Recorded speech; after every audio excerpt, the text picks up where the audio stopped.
Hey everybody, welcome back to the S.C.Y YouTube page. And just want to talk about the 2018 FIFA World Cup Russia draw, whatever the fuck you want to call it. The FIFA World Cup final draw. The draw results came out today, just about a couple minutes ago. So Group A, we got Russia, Saudi Arabia, Egypt, and Uruguay. Group B, Portugal, Spain, Morocco, and Iran. Group C, France, Australia, Peru, Denmark. Group D, Argentina, Iceland, Croatia, and Nigeria. Group E, Brazil, Switzerland, Costa Rica, Serbia. Group F, Germany, Mexico, Sweden, Korea. Group G, Belgium, Panama, Tunisia, England. Group H, Poland, Senegal, Colombia, and Japan. So, right, gonna go through a brief, quick one two thought of who I think is going to make out of each group and why. So Group A, I definitely think it's going to be Egypt and Uruguay.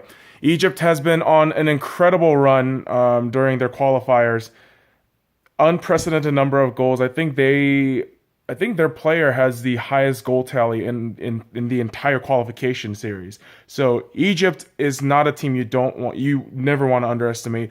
Russia might be a pest over there in third place, but I don't see them going to the round of 16 at all.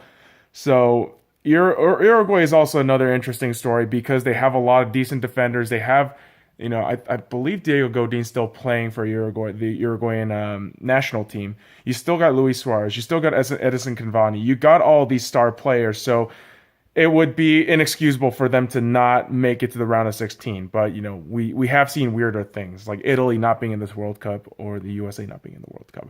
But moving on to Group B, Portugal, Spain, Morocco, Iran. You know what? I want to say Portugal and Spain easily, but don't ever discount Iran. Don't ever discount Iran because they prove a lot of people wrong. They go on these incredible runs.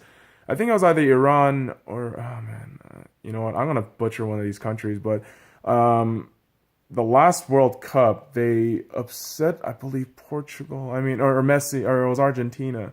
And I'm just saying these countries that have qualifications in the AFC, the Asian Federation, don't ever discount them out. Iran is a very very strong team. Morocco, I think they're just gonna get pummeled, unfortunately. Spain looks decent, but they are another international team where just mayhem can happen. Portugal's just coming off of they're coming off of a good Euro win last season, last year in 2016. Had a great run. Hopefully they do something in the World Cup this time around. And then we move on to Group C, France, Australia, Peru, Denmark.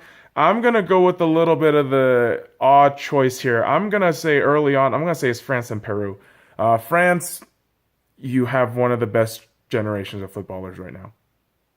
If you fail to qualify to at least the semifinals, I think this is a complete failure on France. If France doesn't qualify to at least the semifinals this time around, this is a fail.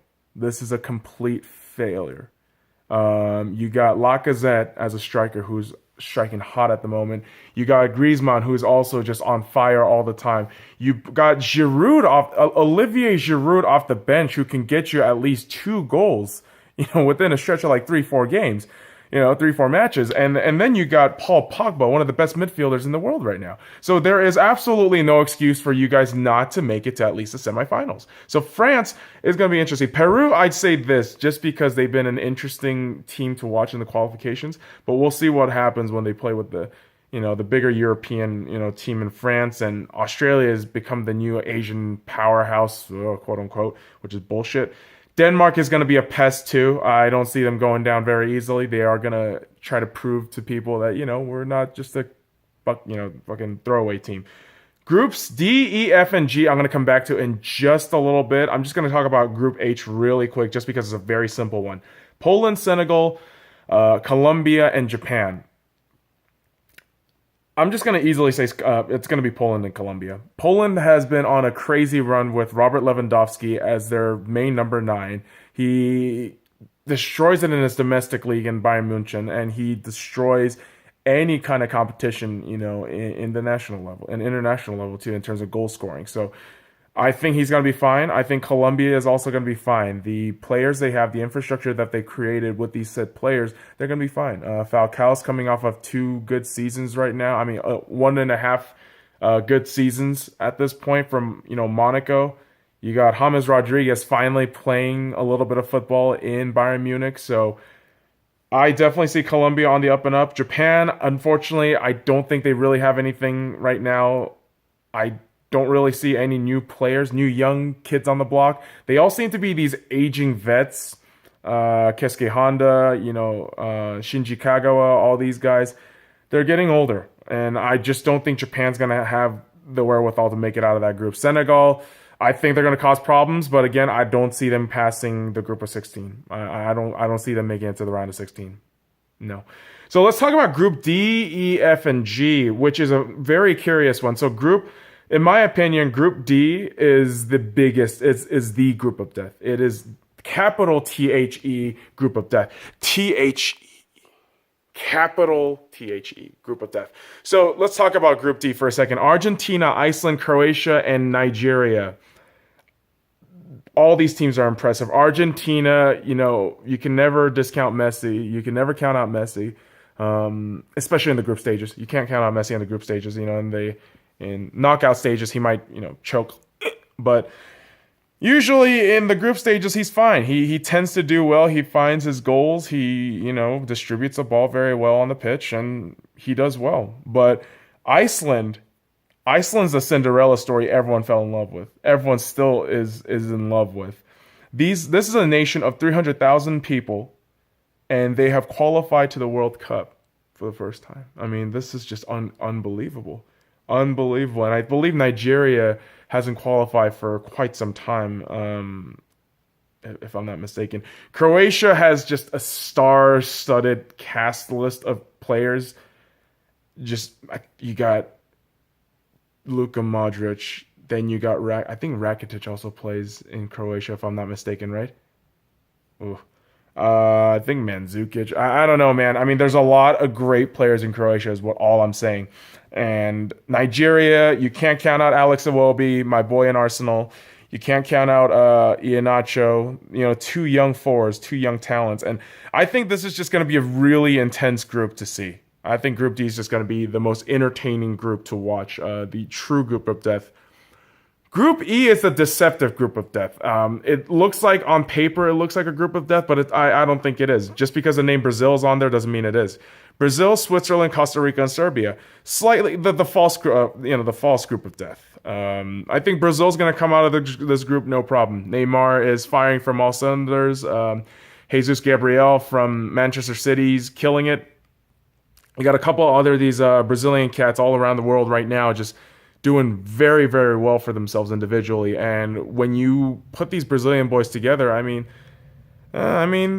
once the federation in Brazil kind of figures their shit out, they'll be fine. They'll start competing again. But I mean, unless the administration stuff that gets settled out, I mean, I don't know, man. But the second place race, this is why Group E is interesting. Because Switzerland, Costa Rica, and Serbia, in my eyes, are all in the same kind of category of talent. They are all splendid. They have a rich pool of talent, and I definitely think this is going to be a very competitive second place battle. Serbia might be the weakest out of the 3, but just never count out Serbia. Switzerland also has a lot of decent, great midfield, prowess. Costa Rica, you just never count out Costa Rica, man. I mean, they're part of the confederation that the USA cannot just get out of because they are just mediocre as fuck. Mediocre as fuck! But look, it's okay. It's okay because we're going to move on to Group F. Group F for fuck!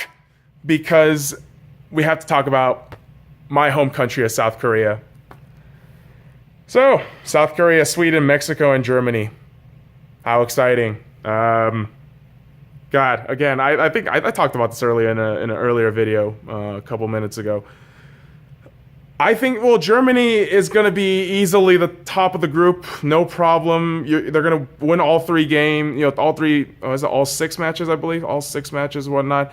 They're going to win every one of those matches, no fucking problem.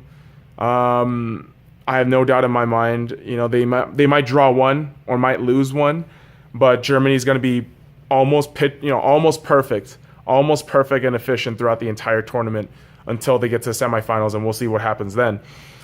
Mexico and Sweden, like I said, along with South Korea, in terms of pure talent, I think they all average out to be the same. Those three countries, unfortunately. I know it's not a stab or it's not a shit talk on Mexico, Sweden, or South Korean teams. I just think in terms of footballing talent and all those things, considered, they're all very similar. So, it all just comes down to who performs on the day and who doesn't perform on the day.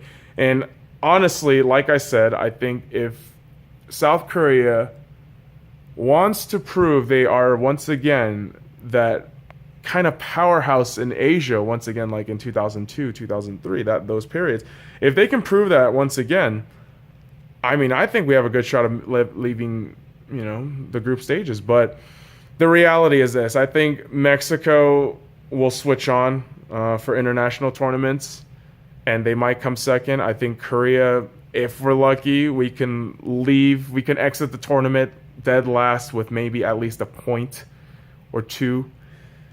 But yeah, I'm hoping good things. I'm really hoping good things, but we'll see. And Group G, the ever underperforming England. The England international squad is just... I watch a lot of English football, and just watching England internationally is just the most awful shit. And you know what? Belgium's gonna come out no problem. Belgium's gonna come out of the group no problem. You got Belgium, Panama, Tunisia, and fucking England. Yeah, Belgium's gonna come out no problem. I think Panama's gonna give England a run for their money. Ultimately, I think though England, here's the thing: the ball's in your court, man. Like, you cannot fuck this up. England can't fuck this up. You cannot fuck up 2 World Cups in a row like this. You cannot leave their group stages like you did in 2014. You cannot make the same repeat mistake like 4 years ago. You can't just simply can't do that. And I think this is going to be a testament to Gareth Southgate and all the boys he takes to Russia this summer. And I don't know. I seriously still think they're going to vastly underperform. They're going to come either third or second in the group and just, again, vastly underperform compared to everybody else. I think the real saving grace of England right now is Marcus Rashford, that young forward from Manchester United. Young guy. I think he's only about 20 or 19 years old. He's very competitive. He has that drive. He has a competitive mentality to him. And I think he's a saving grace of England right now, but everybody else is a question mark, especially the top of the FA to Gareth Southgate and to the players. A lot of those players have to be held accountable for what they're doing right now. But that's about it for my analysis. I think ultimately this is a good draw. We're going to have a very competitive World Cup, and I can't wait. I can't wait till June 2018. I've been waiting for this since I fell in love with the game of football, soccer, back in 2014. Just fell in love with it. And I can't wait. So hopefully you guys can't wait either. And let me know what you guys fucking think on this shit. Until then, fuck off.